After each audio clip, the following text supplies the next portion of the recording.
21வது ஹதீஸ்ல அது இருக்கு, அதை எடுத்து நீங்க பாத்தீங்க. இந்த இமாமத்து யாருக்கு கொடுக்கப்படுது? பனி இஸ்ராயீல்களுக்கு கொடுக்கப்படுது. இது சாதாரண வேலை கிடையாது. ஏன்னா நீ ஏதாவது இங்க இருக்கிற 20 பேரை உட்கார வைக்க, நான் அமைதியா இருக்கணும், இருந்துக்குவேன், நான் அமைதியா இருந்துக்குவேன், போன் நோண்ட மாட்டேன், உட்காந்து கான்சென்ட்ரேஷனா இருப்பேன். 20 பேர் அமைதியா வச்சுங்க, எப்படி முடியும்? அப்ப அதுக்கு பலம் தேவை. இந்த 20 பேர் நீங்க வந்து இருக்கையில ஒரு 25 கிலோ 30 கிலோ இருக்கீங்க, அவன் எல்லாம் குண்டு குண்டா இருக்கிறான். 25-20 பேரை நீங்க உட்கார வைக்க முடியுமா? 20 பேர் சேர்ந்து உங்க உட்கார வச்சு போயிருவோம். அப்போ வாழ்த்தனம் பண்றவன் நம்மளை சேர்த்து உட்கார. சோ நாம பவரை இன்க்ரீஸ் பண்ணி பவரா இருந்துச்சுன்னா மட்டும்தான் நமக்கு அடங்கி இருப்போம். அதற்காக சக்தி தேவைப்படுது. அதற்காகத்தான் அல்லாஹ் என்ன சொல்றான்? முஸ்லிம்கள் ஒன்றா இருக்கணும்ங்கிறான். இல்லைன்னா தொழுவதுக்கு எதுக்கு ஒன்றா இருக்கணும்? யாவனே தெரியாத ஒரு 100 பேர் ஒன்னா பாங்கு சொன்ன உடனே சேர்ந்து தொழுதுக்கு மறுபடியும் கலைய முடியாதான்? யாருன்னே தெரியாதவங்க தான் போய் ஹஜ்ஜில் போய் 40 லட்சம் பேர் தேடுறோம். பக்கத்தில் இருக்கிறவங்க பேர் கூட நமக்கு தெரியாது. ஒற்றுமைன்னு பார்த்தா மிகப்பெரிய ஜமாத்து. இதுக்கு எதுக்கு ஒற்றுமை? ஒற்றுமையே தேவையில்லை. தொழுவதுக்கும் நோன்பு வைக்கிறதுக்கும் ஹஜ்ஜு செய்யறதுக்கும் ஜகாத்து கொடுக்கறதுக்கும் முஸ்லிம்களுக்கு ஒற்றுமையே தேவையில்லை. ஆனா தீன நிலைநாட்டுறதுக்கு ஒருத்தன் வெளியே பிரிஞ்சு போனாலும் எஃபெக்ட் பண்ணும். அப்போதான் தீன நிலைநாட்டுற பொறுப்பு நமக்கு இருக்குதுன்னு நம்ம உணர்ந்தா மட்டும்தான் இது வந்து இது முடியும். இது சாதாரண பாக்கியம் இல்லை. எது துனியாவுடைய லீடர்ஷிப் இமாமத்துங்கிறது சாதாரண பாக்கியம் இல்ல. இது வந்து அல்லாஹ் நமக்கு கொடுத்து, அதாவது இவங்களுக்கு கொடுத்தான், இவங்க என்ன பண்ணாங்கிறது பார்த்துட்டோம்னா அதுல நாம என்ன பண்ணாங்கிறது பார்த்தோம்னா எல்லாம் இது லிங்க் இருக்கு. ஏன்னா எங்கெங்கயோ சுத்தி வளைச்சு போறான், இலுமினாட்டிங்கிறான், தஜ்ஜாலுங்கிறான், யாஜூஜ் மாஜூஜ்ங்கிறான். எங்க இப்ராஹிம் நபியில போய் இருக்கு டாபிக் எல்லாம் போல டாபிக் உள்ள தான் இருக்கேன். இது கொஞ்சம் பின்னாடி இருந்து பாத்தீங்கன்னா மட்டும்தான் புரியும், இல்லைன்னா தலையும் புரியாது வாழும் புரியாது. ஏன் இலுமினாட்டிகள் இப்படி பண்றாங்க? ஜெருசலத்துக்காக 1000 வருஷமா போராடுறதா? ஒரு நாயம் தர்மம் நம்ம ஒரு ஊருக்காக, மனிதனே செத்து போயிடுறான், உயிரை கொடுத்து அந்த ஊருக்காக ஏன் போராடணும்? அதுதான் மேட்ரு. அப்ப அதெல்லாமே இதோட லிங்க் இருக்கு. அப்ப யூசுப் நபியுடைய 12 சகோதரர்கள் வந்து செட்டில் ஆகி படிப்படி அந்த ஊர் வந்து பெருகுது. பெருகினதுக்கு அப்புறம் அந்த கிட்டத்தட்ட ஒரு 6 லட்சம் அளவுக்கு அவங்களுடைய அந்த வால்யூம் வந்து ஆயிருது. யாருது? பனி இஸ்ராயீலுடையது. இப்போ இவங்க எல்லாம் தேர்ந்தெடுத்து நீங்க தகுதியான ஆட்கள், நீங்க இந்த வேலையை செய்யுங்க. எது? ஒரு ஆட்சியை நிறுவி இந்த பூமிக்கு முன்மாதிரியா நீங்க ஆட்சி செஞ்சு பக்கத்தில் இருக்கக்கூடிய நாடுகளையும் நீங்க உங்க கண்ட்ரோல்ல எடுத்து அடக்கி ஆளக்கூடிய ஒரு வேலையை செய்யணும் அப்படிங்கிறதுக்காகத்தான் அல்லாஹ் மூசா நபியை தேர்ந்தெடுத்தான். மூசா நபியை தேர்ந்தெடுத்து கொண்டு வரான். அவங்க அந்த ஃபிரௌன் இருந்து காப்பாத்தி கூட்டிட்டு வராங்க. கூட்டிட்டு வந்து என்ன பண்றாங்க? கூட்டிட்டு வர்றாங்க. கூட்டிட்டு வர்ற வரைக்கும் இவங்களுக்கு தெரியாது இந்த மாதிரி ஒரு வேலை இருக்குதுன்ட்டு. மூசா நபி கூட்டிட்டு வர்ற வரைக்கும் இவங்களுக்கு தெரியாது வந்தது இப்படி ஒரு பிரச்சனைக்காக நம்ம வெளியே வந்திருக்கோம்னு. இவங்க எல்லாரும் என்ன நினைச்சாங்க? ஃபிரௌன் நம்மளை அடிக்கிறான், அங்க இருந்து நம்ம காப்பாத்தி நம்மளை கூட்டு போறாரு, நம்மள அங்க இருந்து ரிலீஸ் பண்ணி கூட்டு போறாரு, துனியா ரீதியா பெனிஃபிட் மூசாவை பின்பற்றினா. ஏன்னா அவங்க யாருமே ஈமான் கொள்ளல. ஏன்னா பின்னாடி வந்து அந்த இடத்துல ஒரு மூசா நபி இன்னொரு இடத்துல ஸ்டேட்மெண்ட் கொடுப்பாரு, இதை இந்த 2 பேரை தவிர வேற யாரும் எனக்கு ஈமான் கொள்ளல அப்படிம்பாரு. மூமின்களே கிடையாது அவங்க நிறைய பேர். அப்ப அந்த கூட்டம் வந்து என்ன பண்ணுது? ஃபிரௌன் இடத்துல இருந்து காப்பாத்தினா போதும், நம்ம நசுக்கப்படுறோம் அப்படிங்கறத மட்டுமே நினைச்சு என்ன பண்றாங்க? வந்துடுறாங்க. இது பத்தி பாத்தீங்க. அதுக்கப்புறம் அந்த கூட்டிட்டு வந்ததுக்கு அப்புறம் அல்லாஹ் சொல்றான், அப்பதான் தௌராத்து கொடுக்குறான். அதுக்கு முன்னாடி தௌராத்து கிடையாது. அப்ப வேதமா எல்லாம் கொடுக்கல. தௌராத்துல இப்படி வாக்குறுதி இருக்கு சொல்றாங்க. 9:111 உயிரை கொடுக்கணும்னு தௌராத்துல எழுதி இருந்தது. இது வந்ததுக்கு அப்புறம் இவங்களுடைய அஸ்திவாரமே ஆடுது. என்ன அது தெரியாம வந்துட்டோம் அவரு சொல்றான். அதுக்கப்புறம் தான் அவங்க பேசுறாங்க, மூசாவே ஏற்கனவே ஒரு பிரச்சனை முசீபத்துல இருந்தோம், நீ அதோட பெரிய முசீபத்துல கொண்டாந்து விட்டுட்ட. அதுதான் சொல்றாங்க, நான் நீ வர்றதுக்கு முன்னாடி நாங்க பிரச்சனையில இருந்தோம், இதுக்கு அப்புறமும் நீ என்னை கொண்டு போய் பெரிய பிரச்சனையில மாட்டி விட்ட, இது வந்து இந்த ஆட்டத்துக்கு நாங்க வரல அப்படிங்கிறாங்க. அப்ப அவங்க என்ன சொல்றாங்க? இல்ல அல்லாஹ் உங்களுக்கு உதவி செய்வாங்க. இங்க என்ன விஷயம்னா, இங்கதான் மலக்குகள் வந்து நமக்கு உதவி செய்வாங்க. இந்த வேலையில் நமக்கு கால் நடுங்குச்சுன்னா, நம்மளால வந்து அந்த தைரியமா போய் எதிரிகளை சந்திக்க முடியலன்னா அப்போதான் கூடுதல் ஃபோர்ஸ், ஸ்பெஷல் ஃபோர்ஸ் இறக்கப்படும். இதெல்லாம் வந்து புரிய வச்சு சொல்றாங்க. பலஸ்தீன் தான் உங்களுடைய ஃபர்ஸ்ட் டார்கெட், முதல் கிப்லா அது. அந்த இடத்துக்கு போங்க, பலஸ்தீனுக்கு போங்க, அந்த இடத்த தான் உங்க அல்லாஹ் தேர்ந்தெடுத்திருக்கான், அதை கிப்லாவா வச்சு நீங்க பூமியில ஒரு ஆட்சியை ஏற்படுத்துங்க அப்படிங்கிறோம். அப்ப 12 தலைவர்கள் இருந்தாங்களா, 12 கிளையினராகவே அவங்க வாழ்ந்துட்டு இருந்தாங்க. அப்ப அதுல என்ன பண்றாரு மூசா நபி? ஒரு 12 பேர் முதல்ல அல்லாஹ் செலக்ட் பண்றான். அந்த தலைவர்களை செலக்ட் பண்ணி முதல்ல அந்த ஊருக்கு போய் ஒரு விசிட் போயிட்டு வாங்க. அந்த ஊர்ல அந்த பலஸ்தீனுக்கு போய் முதல்ல ஒரு உளவு பார்த்துட்டு வாங்க, என்ன நடக்குது அந்த ஊர். அந்த ஊர் தான் அட்டாக் பண்ண போறாங்க. இந்த 12 பேரை மட்டும் அனுப்பி வைக்கிறாங்க.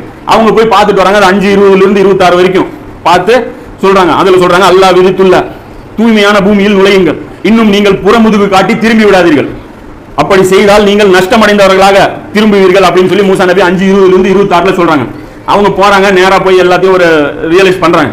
பார்த்தா எல்லாத்தையும் பார்த்துட்டு வந்து ஊருக்கு வந்து ரிப்போர்ட் சப்மிட் பண்றாங்க. 12 கூட்டத்தினரையும் கூப்பிடுறாங்க, தங்களுடைய கிளைஞர்லாம் கூப்பிட்டு 12 பேரும் நின்று ஸ்டேட்மெண்ட் கூட்டறிக்கை சமர்ப்பிக்கிறாங்க. என்ன அப்படின்னா, மூசா நபியிடம் ஊரு நல்ல ஊர் தான், ஒன்றும் பிரச்சனை இல்லை, நல்ல ஊரு, நல்ல விவசாயம் இருக்கு, நல்ல தபரியா ஏரி தண்ணி இருக்கு, ரொம்ப நல்ல தேனாறு பாலாறு ஓடக்கூடிய ஒரு ஊர் தான்.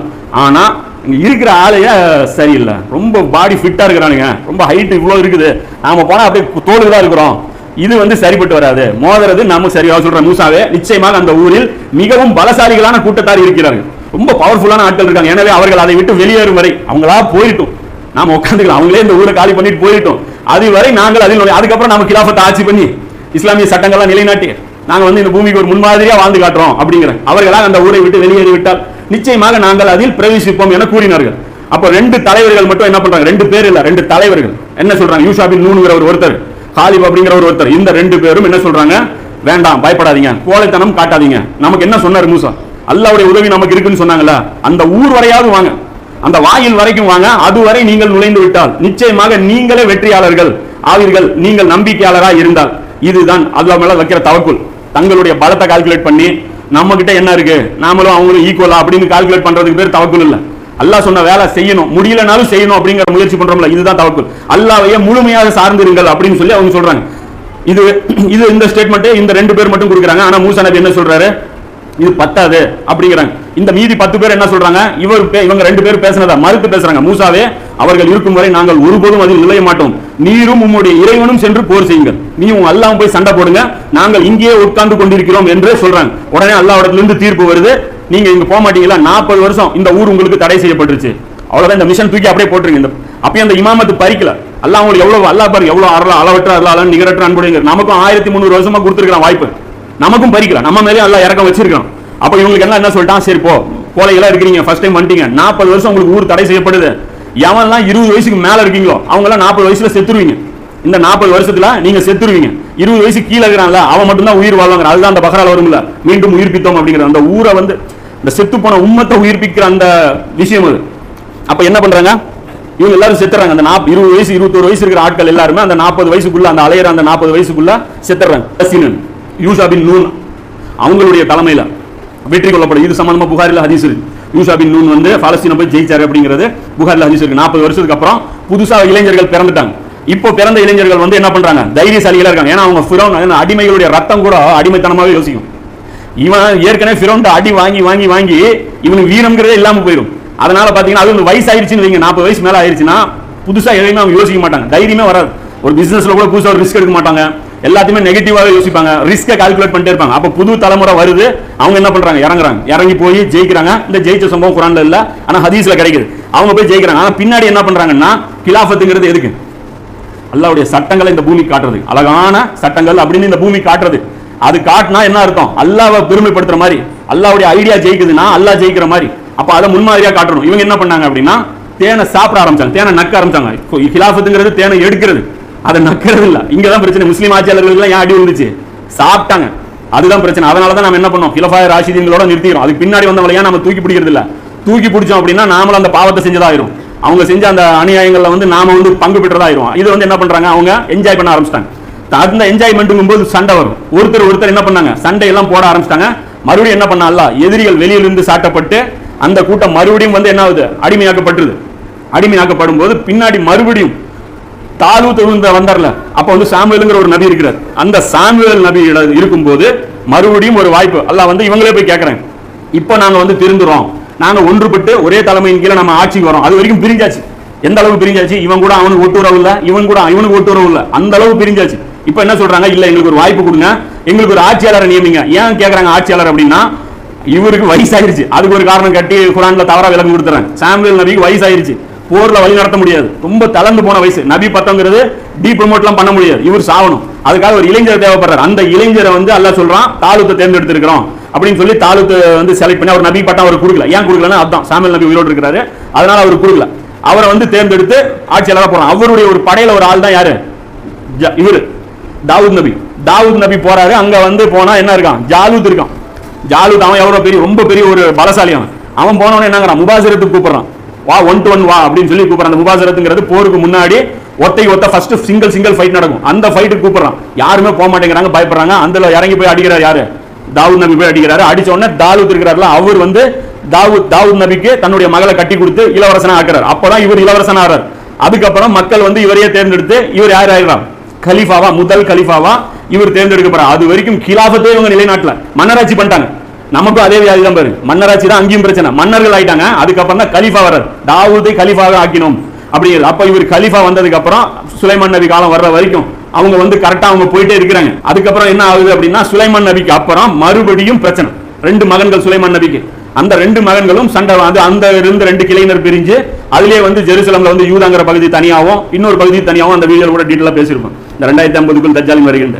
அப்ப அதுல வந்து அவங்க பல பிரிவா பிரிஞ்சு போனதுனால மறுபடியும் அல்லாஹ் எதிரிகளை சாட்டி விட்டு என்ன பண்ணா, உங்களுக்கு இமாமத்தும் கிடையாது, ஒரு மண்ணாங்கட்டியும் கிடையாது, பைத்துல் முகத்தஸை தட்டிட்டான். அது தட்டுறதுக்கு காரணமே அதான்.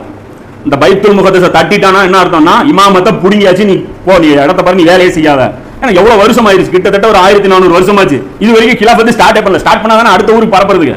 இவன் ஸ்டார்ட்டே பண்ணாம 1400 வருஷமா இவன் உட்கார்ந்த இடத்துல தேய்ச்சிட்டு இருக்கான். அல்ல என்ன பண்ணிட்டான், அப்பதான் அல்ல சொல்றான்ல குர்ஆன்ல கூறோம், நீங்க வேலை செய்யலனா வேற ஆளை கொண்டு வந்துருவேன், உங்களே பிடிச்சிட்டுலாம் நான் வந்து கெஞ்சிட்டு இருக்க மாட்டேன் அப்படின்னு நல்லா குர்ஆன்ல எச்சரிக்கை சொல்றாங்க. அதே தான் அங்கேயும். அதுக்கப்புறம் அல்ல என்ன பண்றான், அவங்கள வந்து மாத்திடுறான். வேலையை வந்து இவங்க சரியா செய்யல அப்படிங்கிறது தான் 5:78 அல்ல சொல்றான். தாவூத் நபிக்கே கீழே இவங்க வந்து போர்கள்ல தான், அது தாவூத் நபி கீழே இவங்க செட்டில் தான் பார்த்திருக்காங்க. தாவூத் நபி தலைமையில ஒரு ஆட்சி அமைஞ்சிருச்சு, வாங்க பக்கத்துல ஒரு கொடுங்கோல் மன்னன் இருக்கான், இப்ப வேணாம் அப்புறமா பார்க்கலாம், ஒரு 5 வருஷம் எடுத்துக்கலாம், 10 வருஷம் எடுத்துக்கலாம், போகணும்ல. ரசூலா தபுக் கூப்பிட்டாலும் போனாங்கல்ல. இல்லைங்க மதீனாவுல சூப்பர் இடங்க, என்ன வியாபாரம் என்ன விவசாயம், அப்துல் ரஹ்மான் பின் அவுஃப்லாம் எவ்வளவு பெரிய பணக்கார ஆயிட்டார், பாலாட வித்த எல்லாம் செட்டில் ஆகுறது, லைஃப் நல்லா அப்படி என்ஜாய் பண்ணும். அது பண்ணல சஹாபாக்கள், கிளம்பி வெளியே போனாங்க. இவங்க வெளியே வரலன்னு உடனே தாவூத் நபி சபிக்கிறார். அப்பதான் அந்த சாபம் கொடுக்கப்படுது, வரமாட்டேங்கிறாங்க, ஒத்துழைக்க மாட்டேங்கிறாங்க அப்படின்னு சொல்லி தாவூதுடைய வாயாலும் மரியமுடைய மகனுடைய வாயாலும் சபிக்கப்பட்டார்கள் சொல்லிட்டு 5:78 வரும்ல. அந்த நேரத்தில் ஒத்துழைப்பு கொடுக்க மாட்டேங்கிறாங்க, எக்ஸ்பென்ஷனுக்கு ஒத்துக்க மாட்டேங்கிறாங்க. அப்ப அந்த நேரத்தில் வரும்போது அல்லாஹ் என்ன பண்றான், விட்டுறான், அடி கொடுத்து மறுபடியும் வந்து ஈராக் மன்னன் வந்து கூட்டு போய் அவங்க என்ன பண்ணிடுறாங்க, அவங்கள கொண்டு போய் இப்படி விட்டுறாங்க. இப்படி பல வாய்ப்புகளாக இவங்களுக்கு வந்து அல்லாஹ் வந்து இவங்களுக்கு கொடுத்துட்டே இருந்தாங்க. சஹாபாக்கள் மேல அல்லாஹ் ஏன் இவ்வளவு பாசம் வைக்கிறான் அப்படின்னா, இவங்க 1300 வருஷமா உழப்பின மேட்ரு இவங்க 10 வருஷத்துல செஞ்ச எவ்வளவு பெரிய சாதனை. 1300 வருஷமா இவங்க வந்து சொலப்பிட்டு இருக்கிற வேலை இவங்க வெறும் 10 வருஷத்துல செஞ்சு காமிச்சாங்க. மதீனாவுக்கு வந்த உடனே வெறும் 10 வருஷத்துல 2 சூப்பர் பவர் காலடியில் கிடக்குது, கொண்டாந்து போட்டாங்க. யாரு, கிஸ்ராவையும் ரோமாபுரியும். உமர்லியான காலகட்டத்தில் என்ன இருக்கு, அங்க ஒரு 10 இங்க ஒரு 2-3 வருஷம் போட்டு எல்லாத்தையும் இது பண்ணிடுறாங்க. அதுக்கப்புறம் அல்லாஹ் இவங்க என்ன பண்றான், இந்த நெபுகட்நெசர்ங்கிற அந்த மன்னர் மூலமா ஒரு வேதனை கொடுத்து இமாமத்தையும் புடிங்கிட்டு அனுப்புறான். மறுபடியும் இவங்க தௌபா செய்யறாங்க. யார் தலைமையில, உசைர் நபியுடைய அந்த தலைமையில தௌபா செய்யறாங்க. நபிமார்கள் மட்டும் வந்துகிட்டே இருக்காங்க, நபிமார்கள் மட்டும் அல்லாஹ் அனுப்பிட்டே இருக்கான். அவங்கள வந்து மென்டல் ட்ரைனிங் கொடுத்துட்டே இருக்கான், மனசளவுல அவங்கள பலப்படுத்திட்டே இருக்கான். அவங்களுக்கு இந்த கோச்சிங் நடந்துட்டே, தர்பியா அவங்களுக்கு தொடர்ந்து நடந்துட்டே இருக்கு, ரெடி ஆகுங்கன்ட்டு. அப்புறம் உசைர் நபி காலத்துல அவங்க வந்து மீண்டும் ஒரு வாய்ப்பு அவங்களுக்கு கொடுக்கப்படுது. துல்கர்னைன் வர்றாரு. அவர் துல்கர்னைன் எவ்வளவு பெரிய ஆளு, அவர் மிகப்பெரிய ஒரு மன்னர், மிக பலமையான ஒரு ராணுவத்தை சார்ந்தவர். அவரை வச்சு அல்லாஹ் என்ன பண்றான், பாலஸ்தீனை ஃப்ரீயா வாங்கி கொடுத்து, யாரை இவங்களை கூட்டிட்டுலாம் போல படைக்கு நேரா போறாரு, பாலஸ்தீனை ஜெயிக்கிறாரு, ஜெயிச்சு அந்த ஊரை ஃப்ரீயா வாங்கி சொல்றாரு, இந்த நீங்க வச்சீங்க அப்படின்ட்டு. இது ஏன் அல்லாஹ் இவரே கலிஃபா ஆக்க வேண்டியதானே, ஆக்கல. ஏன் ஆக்கல, இவர் பனி இஸ்ராயீல் கிடையாது. ஏன்னா இப்ராஹிம் நபிக்கு அல்லாஹ் வாக்கு கொடுத்திருக்கான், உன் சந்ததிக்கு தானே கொடுப்பேன் அப்படின்னு சொல்லி அல்லாஹ் அந்த வாக்கு கொடுத்திருக்கான். அந்த வாக்கு இப்ராஹிம் நபி மூஞ்சிக்காக இவங்களை விடுறான். இப்ராஹிம் நபிக்கு ஏன் சந்தேகம் பாத்தீங்களா, இவங்க மேல பாசம் கிடையாது, இப்ராஹிம் நபியுடைய பசங்க இன்னைக்கு இல்ல நாளைக்கு திருந்துவானுங்க, அதேதான் நமக்கும் அப்படின்னு சொல்லி அல்லாஹ் வந்து என்ன பண்றான், துல்கர்னைன் மூலமா மறுபடியும் அவங்களுக்கு வந்து கொடுத்துறான் ஃப்ரீயா. வந்து இப்போ உங்க லட்டு வந்து கையில கிடைச்சிருச்சு. கிடைச்சதுக்கு அப்புறம் இவங்க என்ன பண்ணாங்க, அப்ப வந்து அல்லாஹ் வந்து ஜபூர்ல இவங்களுக்கு ஒரு வாக்குறுதியும் கொடுக்குறான், உங்களுடைய கேரக்டர் சரியில்லை, உங்களுக்கு ரொம்ப வந்து கேரக்டர் சரியில்லை. அந்த கேரக்டர் என்ன பிரச்சனைனா, கோழைத்தனம் தான் இவங்களுடைய பிரச்சனை. இன்னைக்கு நமக்கு என்ன பிரச்சனை, கோழைத்தனம் தான். இஸ்ரேல் இவ்வளவு அநியாயம் பண்ணுது, 30 நாடுகள் கொண்ட கூட்டமைப்பு இருக்குது அரபுகள், போங்கடா, ஐயோ அமெரிக்கா இருக்காம்பா அப்படிங்கிறது, பாகிஸ்தான் இருக்குது அணு ஆயுதம் வச்சுட்டு இருக்குது, ஏதாவது பண்ணுதா, ஐயோ நாட்டோ வந்துடும், ஆப்கானிஸ்தான் இருக்கு, இப்படிதான் பிரச்சனை. இந்த கோழைத்தனம் தான் அவங்களுக்கும் பிரச்சனை. அப்ப வந்து அல்லாஹ் என்ன பண்றான், ஜபூர்ல வந்து அல்லாஹ் சொல்லிடுறான், நிச்சயமாக ஜபூர் வேதத்தில் அறிவுரைக்கு பின் நிச்சயமாக இந்த பூமியை, எந்த பூமி, ஜெருசலம், என்னுடைய நல்லடியார்கள் தான் வாரிசாக அடைவார்கள். அதனால உங்களுடைய குணநலன்களை வந்து நல்லபடியா வச்சுக்கீங்க. இந்த வந்ததுக்கு அப்புறம் நீங்க அலிச்சாட்டியம் பண்றதோ, இங்க வந்து நீங்க துனியாவுடைய ஆசாபாசங்கள்ல மூழ்கிறதோ, இந்த செயல்கள்ல நீங்க இறங்குனீங்க அப்படின்னா உங்களை இங்க இருந்து இந்த ஜெருசலத்தை வந்து நான் புடிங்கிருவேன் அப்படின்னு சொல்லி சொல்றான். இதே தான் பாத்தீங்கன்னா ஏசாயால பாத்தீங்கன்னா பைபிள்ல 49 அத்தியாயத்துல 2 இருந்து 7வது வசனம் வரைக்கும் பாத்தீங்கன்னா இதுல வருது. அதுல வந்து மறுபடியும் அவங்க தௌபா செய்றாங்க இல்லையா, அப்ப அல்லாஹ் வந்து ஒரு கூடுதலா ஒரு சிறப்பை வந்து அவங்களுக்கு கொடுக்குறான். என்ன அப்படின்னா, உங்களுக்கு பயம் இருக்குல்ல, சண்டை போடுறதுக்கு பயப்படுறீங்க, அப்ப அது நான் என்ன பண்றேன், ஒரு ரசூல் அனுப்புறேன், ஒரு மசாயாவை நான் அனுப்புறேன், நீங்க அவருக்கு கீழே நின்னுக்கோங்க, அவர் உங்களுக்கு படையை வந்து தலைமை தாங்குவாரு, அவரு ஜெயிப்பாரு, அந்த ஆட்சியை யாருனாலுமே அழிக்க முடியாது. அதுக்காகத்தான் நீங்க முக்கிட்டு இருக்காங்க. அங்க மட்டும் ஆட்சி உட்கார வச்சிட்டோம் அப்படின்னா உலகத்துல எந்த கொம்பனாலையுமே அந்த அரியணையை அகற்ற முடியாதுங்கிறது இதுல தௌராத்துல அல்லாஹ் உங்களுக்கு கொடுத்த வாக்குறுதி. இதுதான் இந்த ஏசாயால 49 அதிகாரத்துல அல்லாஹ் சொல்றான், தாவீதின் அரியணையில் அமர்ந்து தாவீதின் அரசை அவர் நிலைநாட்டுவார். யார், அந்த மெசாயா. இன்று முதல் என்றென்றும் நீதியோடும் நேர்மையோடும் ஆட்சி புரிந்து அதை வீழ்ந்து விடாமல் உறுதியாக பாதுகாப்பார். வீழவும் விட மாட்டாரு, நீதியாவும் நேர்மையாவும் ஆட்சி பண்ணுவாரு அப்படின்னு சொல்லி. அதுக்கப்புறம் அல்லாஹ் சொல்றான், அதுலயே துரத்தப்பட்ட மக்களை நான் மீண்டும் கொண்டு வந்து ஒரு ஆட்சியை நிறுவுவேன். எங்கிருந்து விரட்டப்பட்ட அந்த பனி இஸ்ராயீலை மறுபடியும் கூட்டு வந்து நான் அந்த இடத்துல ஆட்சி பண்ணுவேன். அந்த ஆட்சி அச்சமற்றதாக இருக்கும், காணாமலும் போகாது.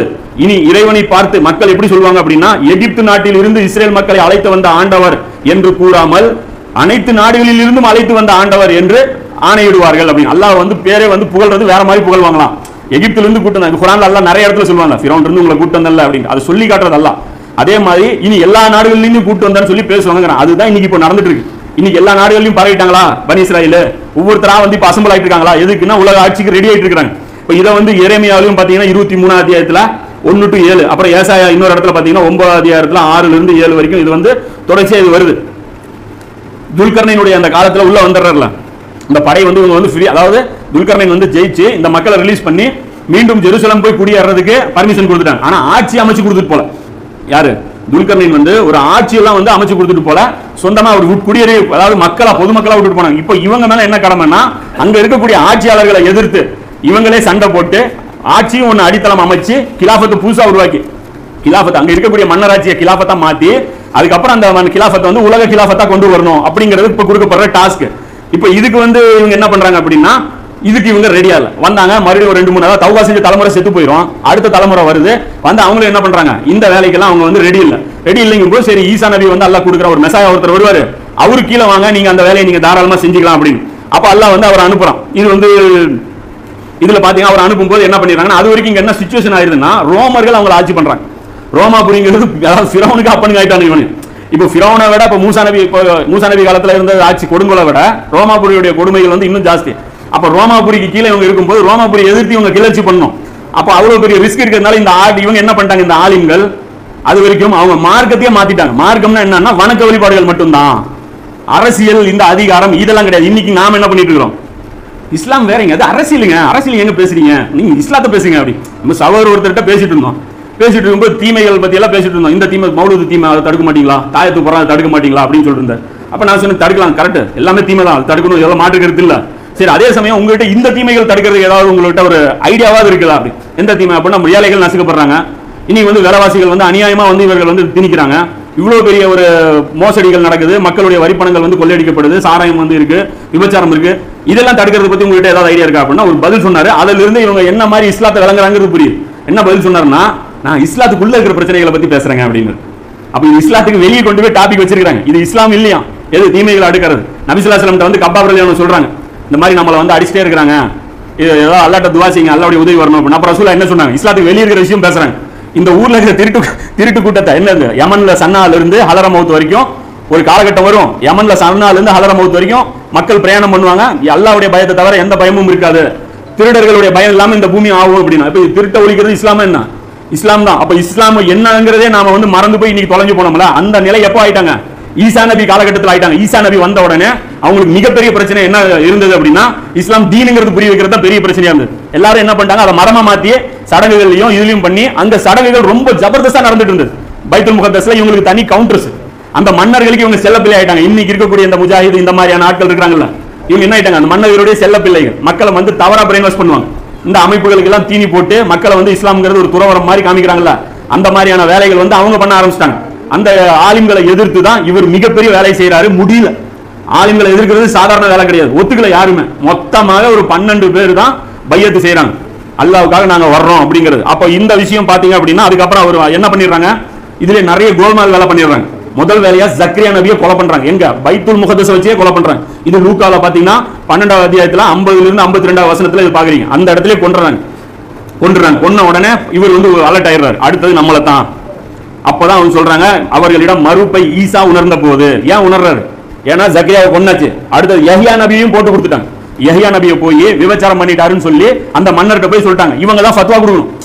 குற்றவியல் சட்டங்கள் பொறுத்த வரைக்கும், மத விவகாரங்கள் பொறுத்த வரைக்கும் அந்த ரோமர்கள் இவங்க கிட்ட அதிகாரம் கொடுத்து வச்சிருந்தாங்க. இவங்க கிட்ட தான் அந்த கேஸ் வரும், உங்க இதுல என்ன தீர்ப்பு இருக்குன்னு. யஹ்யா நபி விபச்சாரம் பண்ணிட்டாரு அப்படின்னு சொல்லி போட்டு கொடுத்துறாங்க. போட்டு கொடுத்த உடனே மரண தண்டனை அவருக்கு நிறைவேற்றப்படுது. அது ஒரு அபாண்டம் பண்ணி இவரையும் நவுத்திட்டாங்க. ஏன்னா ஈசா நபிக்கு இவங்க சப்போர்ட் பண்றாங்க. அப்ப மதகுருவா இருக்கிறாரு, அவரையும் போட்டுறாரு, இவங்களையும் கொண்டுறாங்க, இவரையும் கொண்டுறாங்க. கொன்ன உடனே அதனால தான் குர்ஆன்ல பாருங்க யஹ்யா நபி பத்தி எந்த டீடைலும் இருக்காது. அவர் ஒழுக்கம் பேணுவராக இருந்தாருன்னு மட்டும் இருக்கும் குர்ஆன்ல, வேற எதுவுமே இருக்காது. ஒழுக்கம் பேணுறாரு அப்படி. ஏன் ஒழுக்கம், அதுக்கு வந்து நம்ம சகோதரர்லாம் பாத்தீங்கன்னா மோசமான விளக்கம் குர்ஆன்ல. அவர் வந்து பெண்கள் மேல் நாட்டம் இல்லாதவரா இருந்தாரு, யாரு, யஹ்யா நபியே அப்படிங்கிறது. அப்போ அதெல்லாம் வந்து தவறான விளக்கம். அவர் ஏன் ஒழுக்கம் பெற்றவரா குர்ஆன் சாட்சி சொல்லுதுன்னா அவர் மேல ஒழுக்கக்கேடு குற்றச்சாட்டு சுமத்தப்பட்டுச்சு. அந்த குற்றச்சாட்டை பத்தி டைரக்டா அல்லாஹ் பேசுறான், இந்த குற்றச்சாட்டு இவர் செய்யல, அவர் நல்லவர் அப்படின்ட்டு.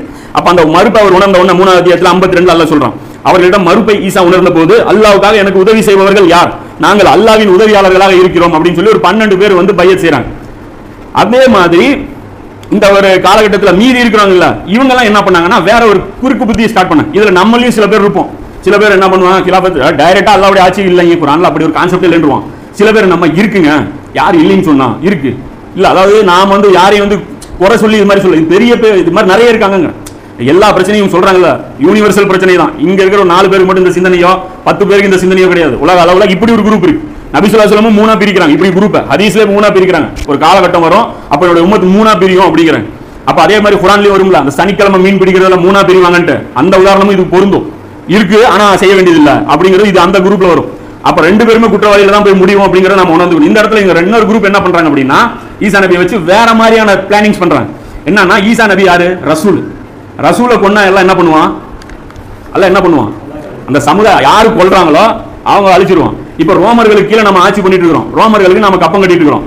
எப்படியாவது ஒரு திருட்டுத்தனம் பண்ணி ரோமர்களையும் ஈசாவையும் மோத வச்சுட்டா எப்படி? நம்ம போகாம அவங்க 2 பேரும் சொந்த தகராறு ஏற்படுத்திட்டா புரியுதா? அப்ப அவர் சாபம் கொடுத்தாருன்னா ரோமர்கள் அழிஞ்சிருவாங்கல்ல, அப்போ லட்டு வந்து நம்ம வாயில விழுந்துரும்ல. அந்த கால்குலேட் பண்ணி தான் என்ன பண்றாங்க, டைரக்டா இவங்க 2 பேரை கொம்பு செய்ய விடுறாங்க. நேரா போய் அங்க போய் என்னங்கிறாங்க சொல்லி போட்டு, இந்த மாதிரி வந்து ஈசா வந்து ஒருத்தர் இருக்கிறாரு உங்களுக்கு எதிராக கிளர்ச்சி பண்றாருன்னு போய் போட்டு கொடுத்துறாங்க. போட்டு கொடுத்தோன்னா யூதர்களுக்கு புது ராஜாவா அப்படின்னு அப்பதான் அவரை கூப்பிடுறாங்க. கூப்பிட்டு கேட்கறாங்க, என்ன யூதர்களுக்கு ராஜாவான்னு. ஈசா நபி யார் தெரியுமா? ஹிக்மத். ஹிக்மத் கொடுக்கப்பட்டுச்சுன்னு நல்லா சொல்றோம். அதுக்கு முன்னாடி தௌராத்துல ஹிக்மத் கிடையாது, இஞ்சில்ல ஹிக்மத் இருந்துச்சுங்கிறான். குர்ஆன்ல கிதாபும் இருக்கு, ஹிக்மத்தும் இருக்கு. ஹிக்மத்னா நாம வச்சிருக்கிற விளக்கம் வந்து வேற, அந்த விளக்கம் அநியாயத்துக்கு விளக்கம் அது தனி மேட்டர். ஹிக்மத் அப்படிங்கிறது ரொம்ப ஒரு மிகப்பெரிய ஞானம் அவருக்கு.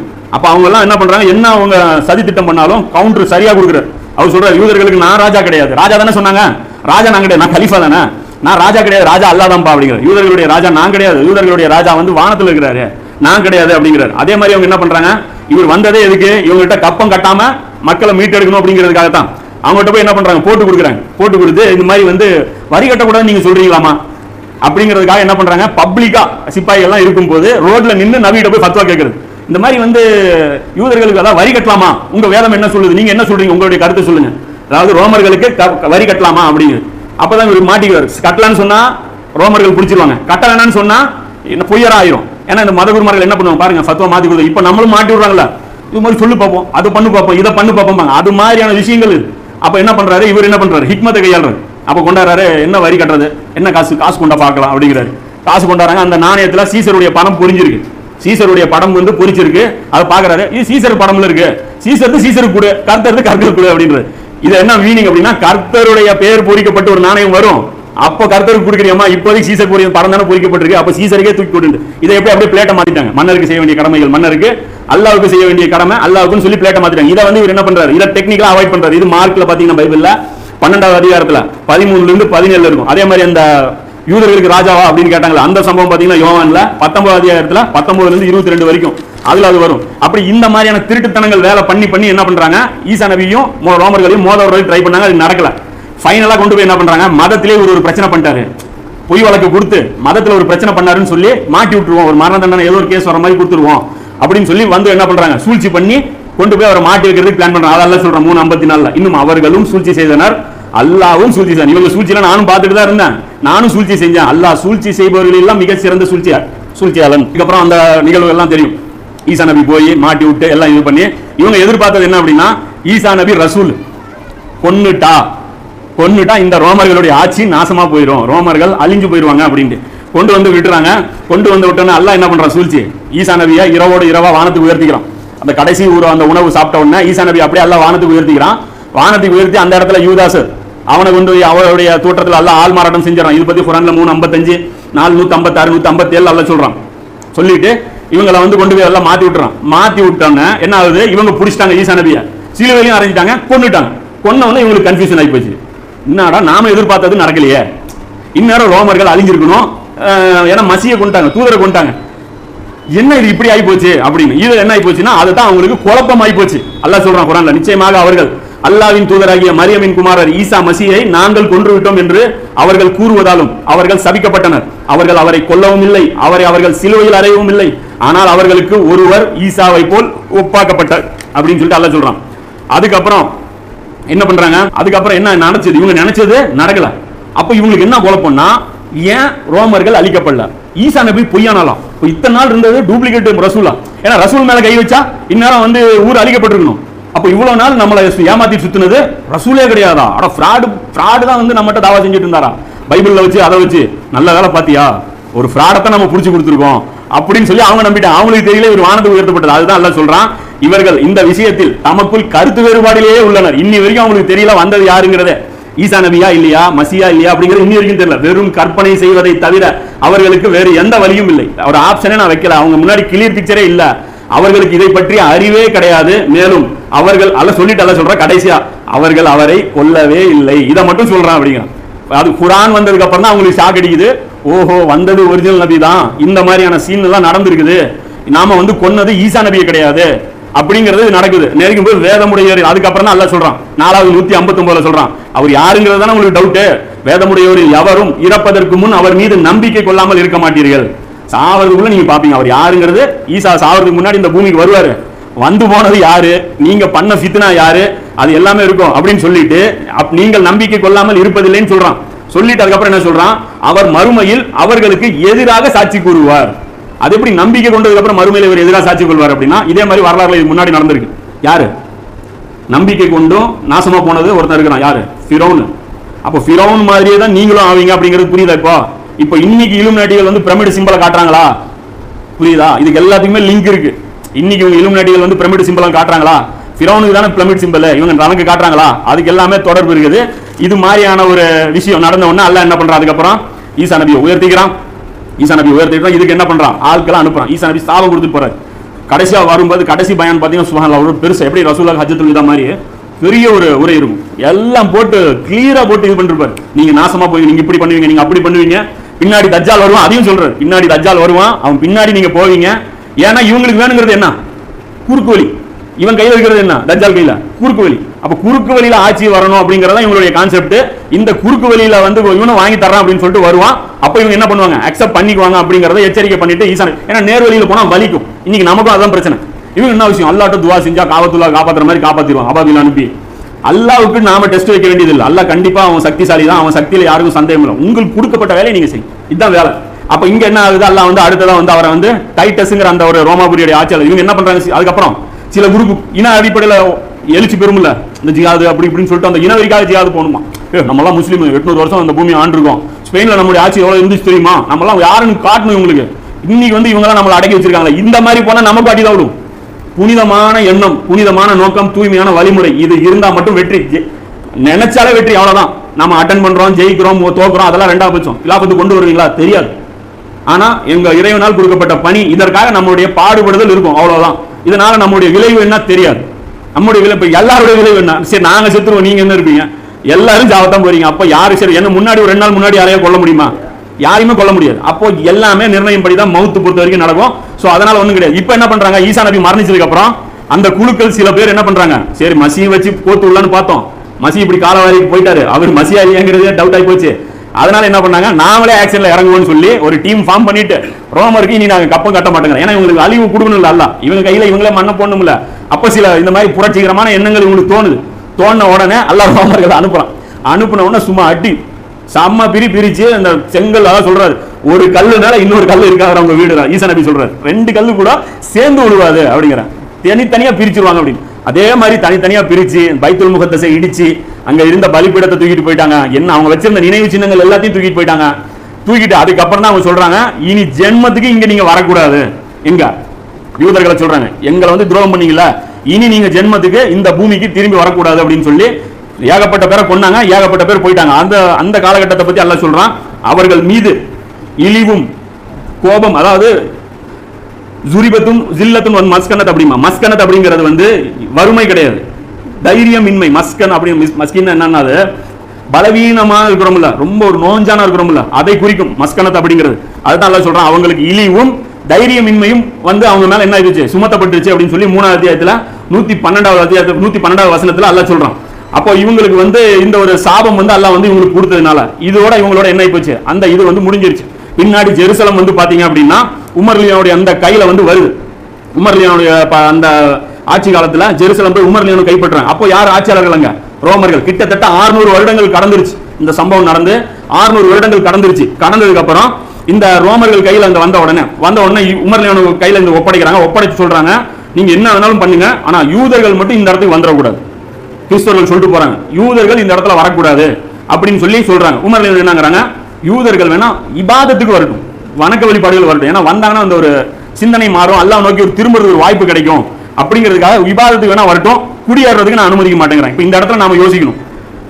அநியாயமா இருந்தா, அதாவது யூதர்கள் அப்பாவிகள் பாதிக்கப்பட்டவங்க அப்படின்னு இருந்தா, ஏற்கனவே துல்கர்னைன் ஜெயிக்கும் போது என்ன பண்ணாரு? யூதர்களை குடியேறதுக்கு வச்சாரா? யூதர்களை என்ன பண்ணாரு? துல்கர்னைன் அந்த ஊரை ஜெயிச்ச உடனே வாழ்ந்துட்டு போங்க, இப்ராஹிம் நபியுடைய வாரிசுங்க அப்படின்னு. உமர் லியோன் என்ன பண்ணாரு? நான் வாழ விட மாட்டேன்னாரு. ஏன் விட மாட்டேன்னாரு? உமர் லியோன் அநியாயமா ஒரு ஒப்பந்தம் போடுவாரா? அந்த மக்களுக்கு அது வந்து அநீதியா இருந்தா, அந்த மக்களிடம் இருந்து அந்த ஊர் பிடுங்கப்பட்டது அநியாயமா இருந்தா உமர் லியோன் அந்த ஒப்பந்தத்தை போடுவாரா? அநியாயமான ஒரு ஒப்பந்தத்துக்கு கட்டுப்படுவாரா? போட மாட்டார். உமர் லியோன் நம்பரு இல்ல, மக்கள் அனைவரும் சமம், அல்லாஹ்வுடைய படைப்புகள் எல்லாருமே, இப்படிதான் பேசியிருப்பார். இவங்களுக்கு வந்து என்ன இருக்குன்னா, குர்ஆன் தடை விதிச்சிருக்குதுங்கிறது உமர் லியோனுக்கு தெரியும். என்ன தடை விதிச்சிருக்குது? அல்லாஹ் சொல்றான்ல, நிச்சயமாக ஜபூர் வேதத்தில் அறிவுரைக்கு பின் என்னுடைய பூமி, இந்த பூமி நீங்க வரணும் அப்படின்னா நம்பிக்கை கொண்டு நல்லறம் செஞ்சிருந்தா மட்டும்தான் உங்களுக்கு இது கிடைக்கும் அப்படிங்கிறது தான் அந்த கண்டிஷன்.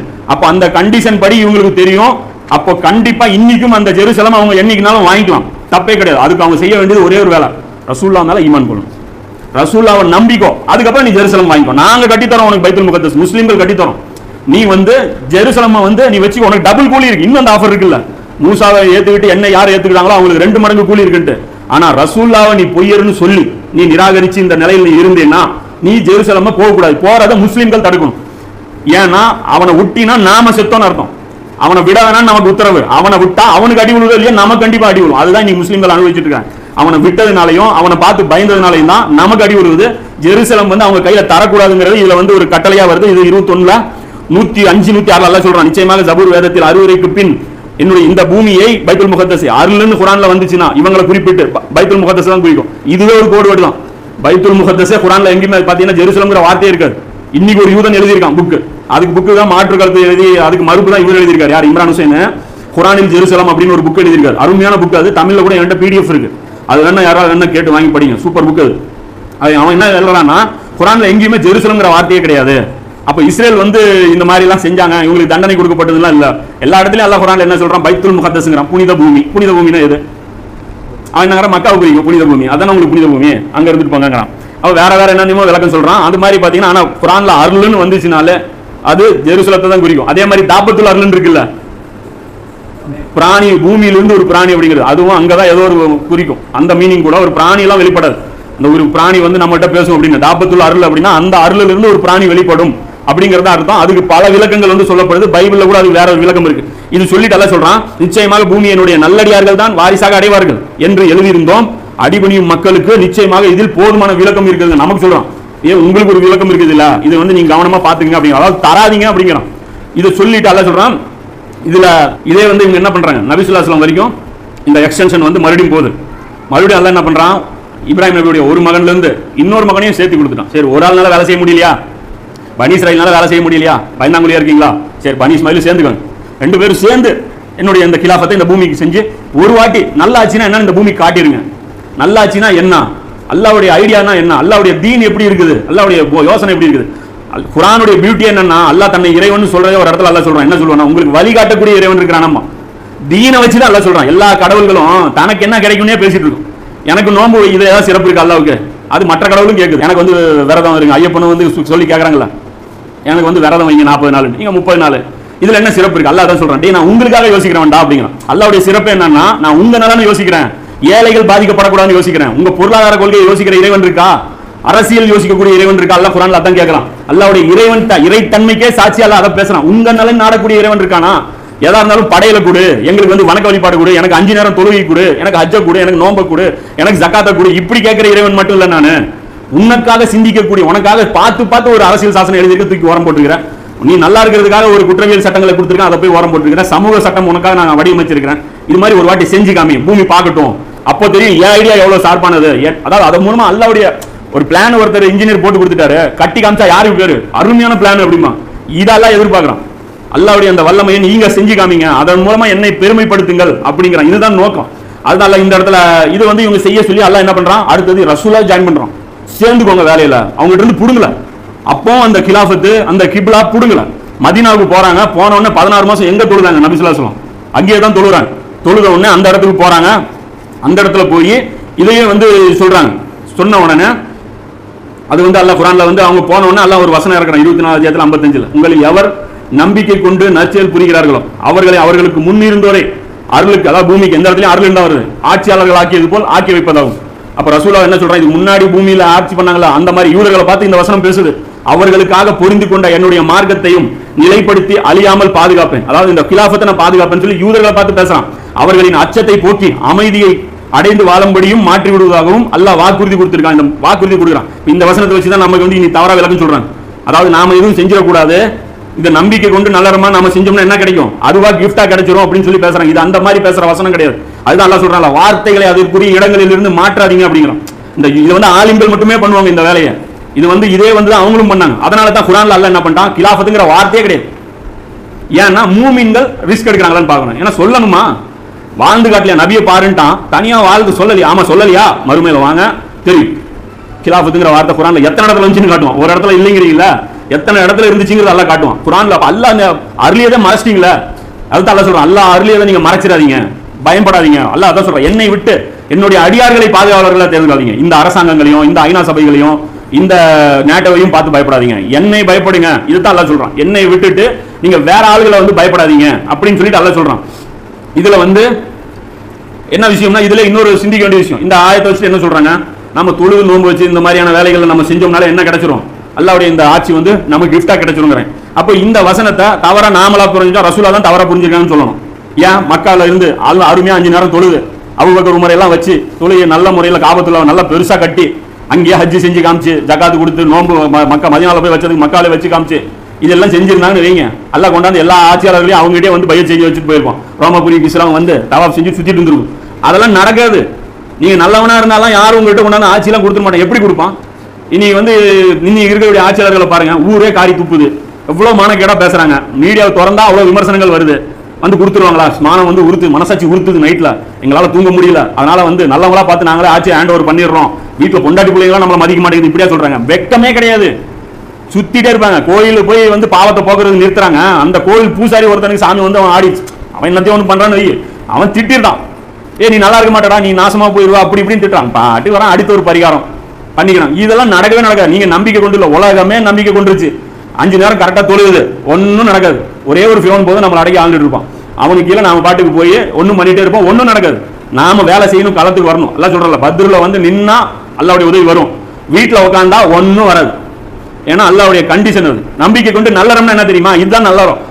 நல்லறம்னா என்ன நினைச்சுக்கிறோம், இப்ப எங்கேயாவது குர்ஆன்ல இல்ல தௌராத்ல இவங்க தொழுகலைன்னு சொல்லி எங்க குற்றச்சாட்டு இருக்கா, பனி இஸ்ராயீல்கள் தொழுகை கோட்டை விட்டார்கள், சரியான முறையில் தொழவில்லை, சரியான இடத்தில் நெஞ்சில் கட்டவில்லை, விரலை சரியாக ஆட்டவில்லை அல்லது நீட்டவில்லை, இப்படி எங்கேயாவது இருக்குதா? விமர்சனமே கிடையாது. வணக்க வழிபாடுகளில் குறை வச்சாங்கன்னு எங்கேயாவது நல்லா பேசுறானா?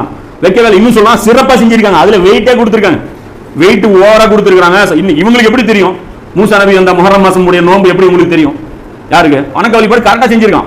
செய்ய போய் தான் அங்க இருந்து பார்த்து இவங்க செஞ்சிருக்காங்க. அப்ப இது ஒரு பஞ்சாயத்தா அல்லாஹ் வைக்கவே இல்லை. வணக்க வழிபாடுகளுக்கு வெயிட் வேணும்னா நமக்கு இந்த சிந்தனை இருக்கணும். நல்லா புரிஞ்சுங்க. இங்க இஸ்லாம் வந்து 2 இஸ்லாம் இருக்கு. முஸ்லிமுக்கு இஸ்லாம் தனி, நான் முஸ்லிமுக்கு இஸ்லாம் தனி. அதாவது மறுமையில விசாரணைன்னு பாத்தீங்கன்னா 2 விதமா நடக்கும். ஒரு முஸ்லீம் அல்லாதவனுக்கும் இல்ல குர்ஆன் ஹதீஸ் உபதேசம் போய் சேராதவனுக்கும் விசாரணை மறுமையில என்ன இருக்கும் அப்படின்னா, ஒரு இறைவனை வணங்குறத பத்தி மட்டும், தௌஹீத் மட்டும் தான் இருக்கும். ஏன் சிலையை வணங்குன, ஏன் இந்த மாதிரி கற்களை செஞ்சா, ஏன் இது பின்னாடி போனா அது பின்னாடி போனன்னு மட்டும் கேட்பான். அடுத்தது என்ன கேள்வி கேட்பான், உள்ளுணர்வுல சில உணர்வுகள் எல்லாம் கொடுத்திருக்கான்ல, போய் பேசக்கூடாதுங்கிறது மனசாட்சி சொல்லும், அதை ஏன் நீ செஞ்ச, திருடக்கூடாதுங்கிறது மனசாட்சி சொல்லும், அதை ஏன் நீ செஞ்ச, விபச்சாரம் தப்பு, தாயுடன் விபச்சாரம் பண்ணக்கூடாதுன்னு மனசாட்சி சொல்லும், அதை நீ ஏன் செஞ்ச, பெற்றோரை ஏன் தண்டனை நோயினப்படுத்தக்கூடாதுன்னு இருக்கும், அது மனசாட்சி சொல்லும், அதை ஏன் செஞ்ச. இப்படி மட்டும்தான் மறுமையில விசாரணை இருக்கும். முஸ்லீம்கள் என்ன தவறா நினைச்சுக்கிறாங்கன்னா, நம்மகிட்ட வேதம் இருக்கு, நாம இதை வச்சு இவங்க, அதாவது நாம எழுதிட்டு இருக்கிறது முஸ்லீம் அல்லாதவர்களுடைய கொஸ்டின் பேப்பருக்கு மார்க் எழுதிட்டு இருக்கிறோம்.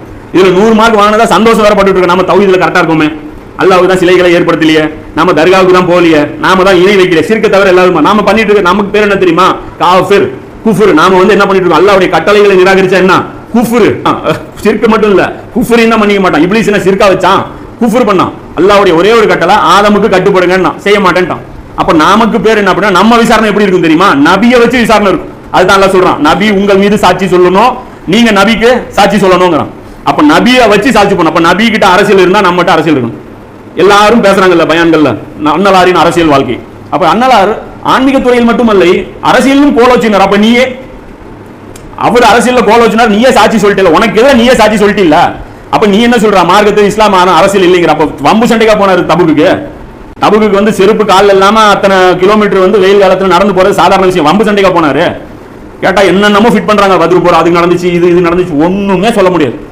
எங்கேயாவது ஒரு நல்ல கொஞ்சம் பிரில்லியண்டா இருக்கக்கூடிய ஒரு கிறிஸ்தவன் போய் உட்காருங்க, உங்க போர்கள்லாம் எதுக்கு நடந்துச்சுன்னு அவன் சொல்லுவான், அவங்ககிட்ட போய் பாடம் கத்துட்டாங்க, அதுக்கப்புறமா நமக்கு மார்க் என்னங்கிறது புரியும்.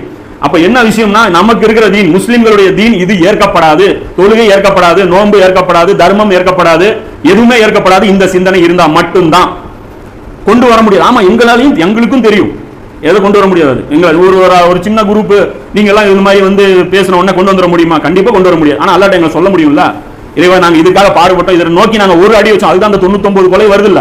இந்த பக்கம் டைவர்ஷன் தான் ஆனாரு, தவறான வாழ்க்கையில அவருடைய வாழ்க்கை போயிட்டு இருந்தது, வாழ்ந்துட்டு இருந்தாரு, அதை நோக்கி திரும்பிட்டாரு. அல்லாஹ் அதே போதும். அப்ப திரும்புறது தான் முக்கியம். அதுதான் இப்ராஹிம் நபி சொல்றாரு. இப்ராஹிம் நபி என்ன பண்ணாரு? எந்த கிலாஃபத்து கொண்டு வந்தாரு?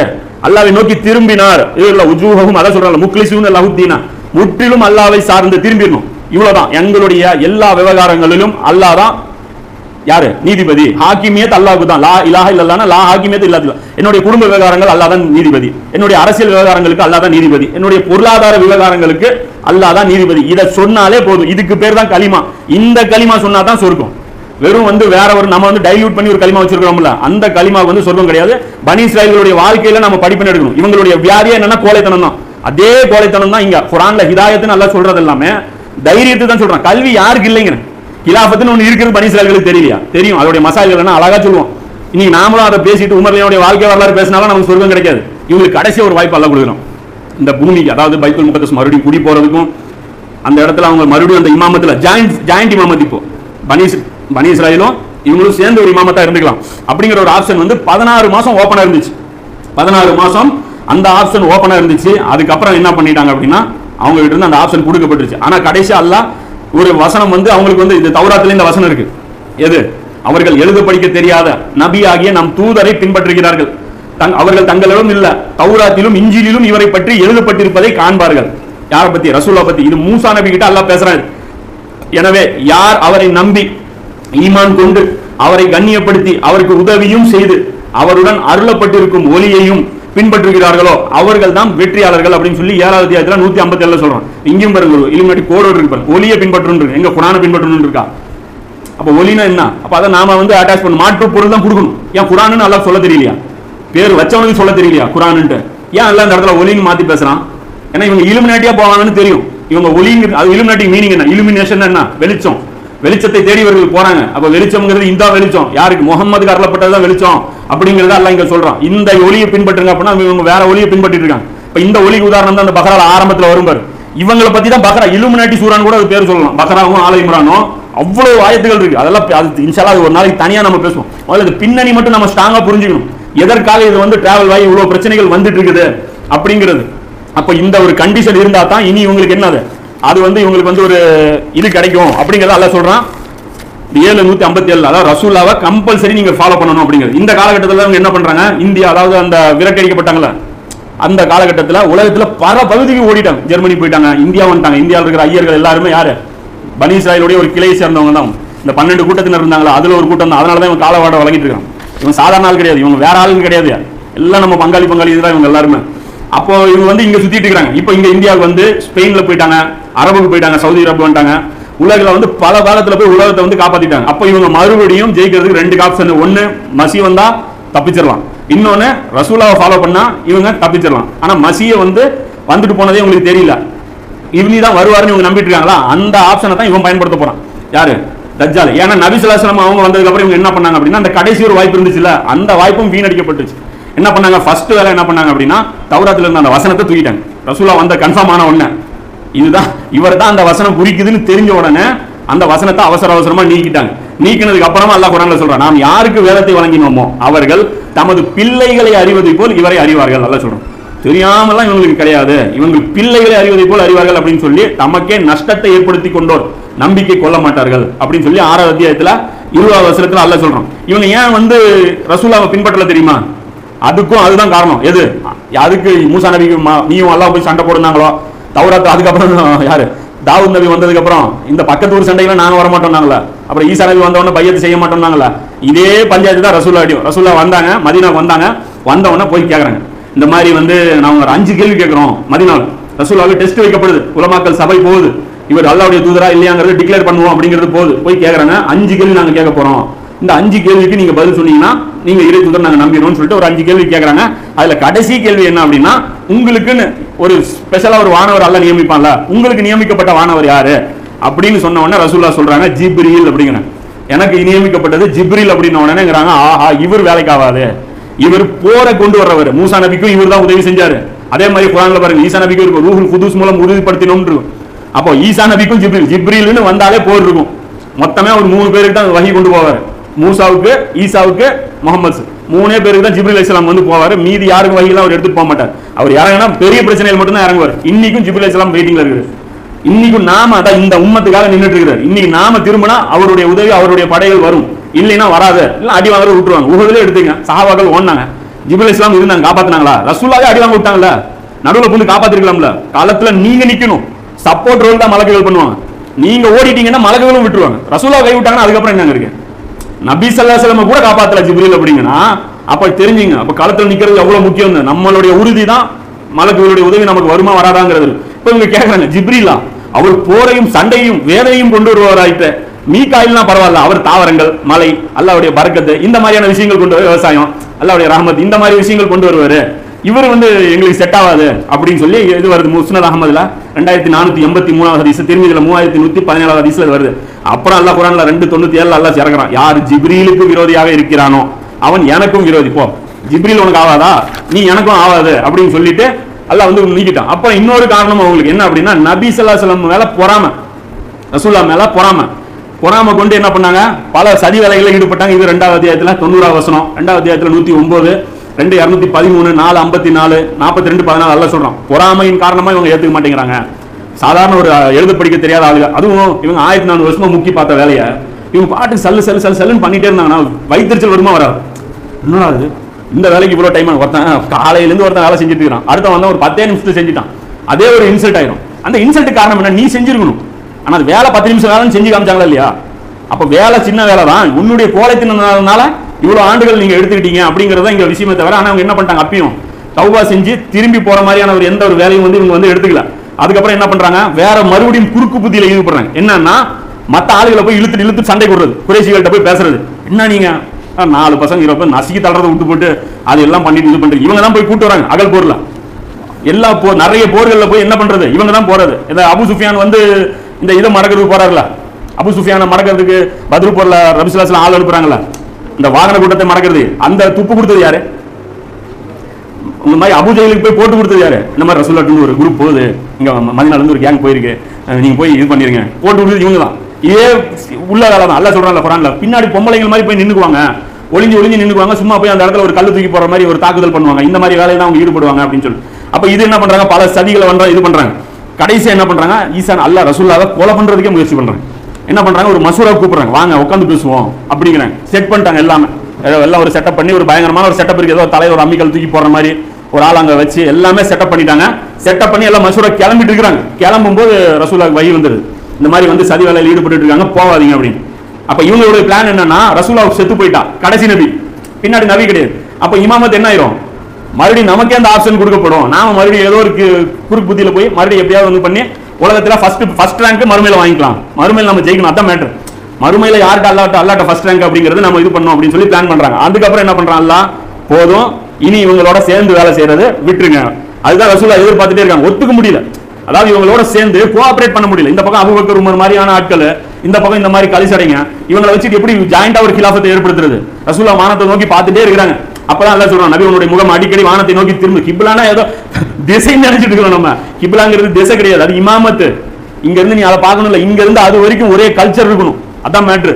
எவ்வளவு தூரம் உன்னுடைய பார்வைப்படுதோ அவ்வளவு தூரத்துக்கு உன்னுடைய கல்ச்சர் இருக்கணும். அதே மாதிரி அரபுகள் மாதிரி தான் நாமளும் வாழணும் அப்படிங்கறதா விஷயம். இன்னைக்கு அரபுகளும் இமாமத்தை இழந்துட்டாங்க, அதுவும் தனி மேட்டர் இருந்துச்சு. இப்ப இந்த இடத்துல அல்லாஹ் என்ன பண்றான், யூதர்களுக்கு கொடுத்த அந்த மரியாதையை வாபஸ் வாங்கிட்டான். அது வரைக்கும் அந்த கிப்லா இருந்துச்சு இல்ல, உலக வரலாற்றுல இப்ராஹிம் நபியுடைய அந்த மகன் இருந்து பிடுங்கி இந்த வேண்டாம், இதுக்கப்புறம் நீ இங்க வந்துரு அப்படின்னு சொல்லிட்டு அதுக்கப்புறம் அல்லாஹ் இவங்களுக்கு ஒரு கதையை சொல்றான். இதே கதை தான் ஈசா நபின்னு சொல்றாங்க. என்னன்னா, ஆதமுக்கு 2 மகன்கள் இருந்தாங்க. அல்லாஹ் சொல்றான், ஆதமுக்கு 2 மகன்கள் இருந்தாங்க. ஒருத்தன் குர்பானி கொண்டு போய் 2 பேரும் குர்பானி கொடுக்க சொன்னேன், அவங்க 2 பேரும் கொண்டாந்து கொடுத்தாங்க. ஒருத்தர் இருந்து நான் ஏத்துக்கிட்டேன், இன்னொருத்தர் நான் ஏத்துக்கல. அதுக்காக அவன் என்ன பண்ணான், இந்த ஆதமுடைய இன்னொரு மகன் தான் எங்க மிஸ்டேக் பண்ணங்கிறது பார்க்காம, இந்த குர்பானி இருக்க போய் தான் நம்ம குர்பானி ரிஜெக்ட் ஆச்சு. சோ அந்த குர்பானி நம்ம காலி பண்ணிட்டோம்னா இப்ப இருக்கிறது ஒரே குர்பானி தான், அப்ப இந்த குர்பானி ஏற்கப்படும் அப்படின்னு பிளான் பண்ணி என்ன பண்ணா, குர்பானி எப்படி சரியா கொடுக்கறது ஆராய்ச்சி பண்ணாம இந்த சைட்ல இருக்கிற காம்படிட்டர் போட்டு தள்ளுறது, இந்த வேலையில வந்து ஈடுபடணும். இன்னைக்கு இந்த இலுமினாட்டி இந்த வேலையை தான் பண்ணிட்டு இருக்காங்க. ஆனா சக்சஸ் ஆயிட்டாங்க இன்னைக்கு. ஏன்னா நமக்கு வேலை என்னன்னே தெரியல. இதை விட ஒரு பெரிய சக்சஸ் என்ன? போட்டியா தெரியல, எங்க போய் ஜெயிக்கிறது, என்ன பேட்ச் நடக்குது, என்ன போட்டினே தெரியல. போட்டி என்னன்னே தெரியாம இதை பண்ணது யாருன்னா இதான் தஜ்ஜால். தஜ்ஜாலுடைய டெக்னிக்கே தான் என்னன்னா மூளையை மலிங்கடி செஞ்சிருவோம், வேற எங்கேயோ நம்ம போயிருவோம். இப்ப தஜ்ஜாலுடைய ஏஜென்ட்டுகள் நாம வேலை செஞ்சிருக்கோம். அதான் பாரு, நம்ம யாரு நாமளே கருவியா பயன்படுத்திருக்கோம், நாமளே கருவியா தஜ்ஜாலுக்கு வேலை செஞ்சிருக்கோம். அதுதான் அல்லாஹ் சொல்றான் 5வது அத்தியாயத்துல. அல்லாஹ் சொல்றான், மெய்யாகவே அல்லாஹ் ஏற்றுக்கொள்வதெல்லாம் தன்னை அஞ்சுபவர்களிடம் இருந்துதான். நீங்க உலக கிலாஃபத்தை ஏற்படுத்தினீங்கனாலும் நான் ஏத்துக்க மாட்டேன்டா அப்படிங்கிறான். நான் அக்செப்ட் பண்ண மாட்டேன். அக்செப்ட் பண்ணுங்களா? நீ குர்பானி கொடுத்துட்டீங்கன்னா போதுமா? இங்க பாரு, நீ உனக்கு தேவை கிலாஃபத்து இந்தா எடுத்துட்டு போனா, அப்படி எனக்கு தேவையில்லை. எனக்கு தேவை நேர்வழி, நல்ல புத்தி, நல்ல முறையில போய் நீ அடைஞ்சு அதை செஞ்சு காமிக்கணும். குறுக்கு வழியில அடைஞ்சு அது பண்ணக்கூடாதுன்னு. அதுக்கப்புறம் அல்லாஹ் சொல்றான், முஸ்லீம்களுக்கு அட்வைஸ் சொல்றான், நீ என்னை வெட்டுவதற்கு என் அளவில் கையை நீட்டினால் நான் நீட்ட மாட்டேங்க. அதாவது கொலை பண்ணா திருப்பி தடுக்க கூடாதுங்கிறது அர்த்தம் கிடையாது, திருப்பி அடிக்க கூடாதுங்கிற அர்த்தம் இது கிடையாது. அதாவது இவன் திட்டங்கள் தீட்டுறது ஆதமுடைய எந்த மகனுக்கு தெரியுது, சந்தர்ப்பம் பார்த்துட்டு இருக்கிறான், நம்மளை கொல்றதுக்கு பிளானிங் எல்லாம் நடந்துட்டு இருக்குது அப்படிங்கிறது தெரியும் போது ஆதம் நபியுடைய மகன் சொல்றாரு, நீ வேணா எனக்கு எதிராக பிளானிங் பண்ணிட்டு போ, நான் அந்த மாதிரி பிளானிங் எதுவும் நான் இறங்க மாட்டேன், எனக்கு அது தேவையில்லை. வெட்ட வரும்போது ஒரு தடுப்பார், கொலை பண்ணும்போது போய் கழுத்தை கொடுத்து நில்லுங்கிறது இஸ்லாம் சொல்லல. இது அந்த மீனிங் நிறைய பேர் புரிஞ்சுக்கிறாங்க. ஒருத்தர் நம்மளை கொலை பண்ண வந்தா நாம வந்து அமைதியா இருந்தோம்னா நம்மளுடைய பாவங்கள் அவருக்கு போயிடும். இப்படி இழிச்சு வைத்தனமான போய் நம்ம போய் நிக்க கூடாது. ரசூலாம் போய் நிக்கல, ஒருத்தர் வாள் எடுத்துட்டு வந்தாலும் ரசூலா சண்டை போட்டுருக்காங்க. அப்ப என்ன விஷயம்னா, பிளானிங் நீங்க முன்கூட்டியே பண்ணாதீங்க. அவங்க நமக்கு எதிராக பிளான் பண்றாங்கன்னு தெரியும், ஆள் தேடிட்டு இருக்காங்க, செட் பண்ணிட்டு இருக்காங்கன்னு. அப்ப நீங்க பிளானிங் பண்ணாம நீங்க உங்க வேலையை பாருங்க. இப்ப நமக்கு என்ன விஷயம்னா, இலுமினாட்டிகள் ஒரு அமைப்பு ஏற்படுத்திட்டாங்க, மோசடி, பலவிதமான மோசடிகள் அவங்க ஈடுபடுறாங்கன்னு நாம அதுக்கு எதிராக ஆன்டி இலுமினாட்டி ஒரு அமைப்பு ஏற்படுத்தி அதுக்கு அப்ப மோசடி நாம பண்ணி இந்த வேலையில் நாம வந்து இறங்கக்கூடாதுன்னு அல்லாஹ் சொல்றோம். நீ நேர்வழியில யோசி, நீ ஸ்ட்ரெயிட் ஃபார்வர்டா மட்டுமே யோசி, நீ நல்லது மட்டுமே பண்ணு, போதனை பண்ணு, குர்ஆன் விட்டு பிரச்சாரம் பண்ணு. வரும்போது ரிசல்ட் வரட்டும், அது பிரச்சனை இல்லை. அது லேட்டா ஆனாலும் சரி, ரிசல்ட்டே வராம போனாலும் சரி, நீ பாட்டுக்கு வேலை செஞ்சுட்டு நீ இவர்களுடன் கூட்டு சேர வேணாம் அப்படிங்கறது அல்லாஹ் சொல்லி என்ன பண்ணிட்டான், தனியா நீங்க போயிருங்க அப்படின்னு சொல்லி விட்டுட்டான். சரி, இன்ஷா அல்லாஹ் இதோட இப்போ இந்த கிளாஸ் இப்போ முடிச்சிடலாம். மீதி மறுபடியும் மதியானத்துக்கு அப்புறம் கண்டினியூ பண்ணுவோம்.